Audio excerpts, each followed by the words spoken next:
அஸ்ஸலாமு அலைக்கும் வரஹ்மத்துல்லாஹி வபரகாத்துஹு.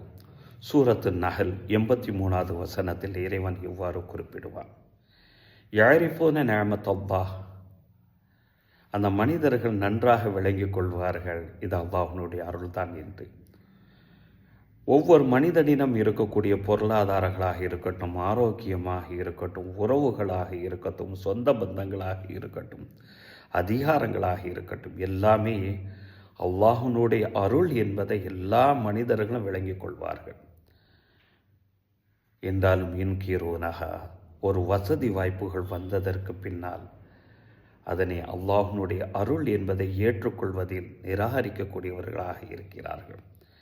வாக்குத்தருகுமல் காஃபிரோன், அவர்களுடைய பெரும்பகுதியான மனிதர்கள் மறுக்கக்கூடியவர்களாக, இது அல்லாஹ்வினுடைய அருள் என்பதை மறுக்கக்கூடியவர்களாக இருக்கிறார்கள் என்று ஒரு வேதனையினுடைய துணியில் இறைவன் இந்த வசனத்தில் குறிப்பிடுவான். இது எப்படி இருக்குது என்று தெரியுமா?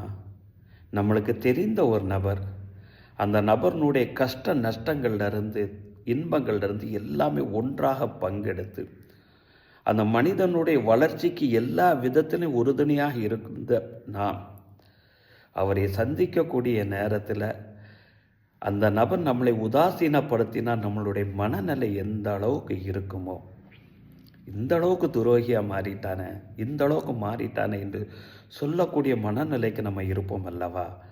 அதைத்தான் இறைவன் இந்த வசனத்தில் குறிப்பிடுகிறான்.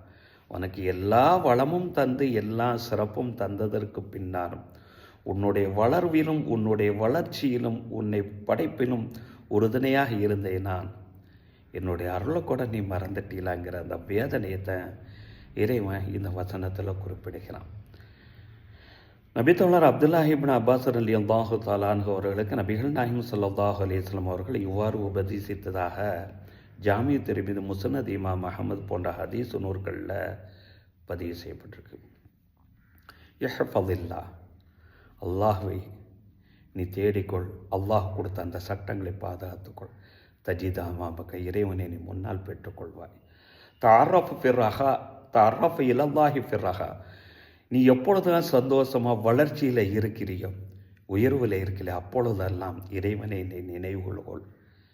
யஅரிஃபுக ஃபீ ஷித்தா, உன் கஷ்ட காலங்களில் துன்ப காலங்களில் அவன் உன்னை நினைவில் இருப்பான், அவனுடைய நினைவில் நீ இருப்பாய் என்றார்கள் நபிகள் நாயகம் ஸல்லல்லாஹு அலைஹி வஸல்லம் அவர்கள்.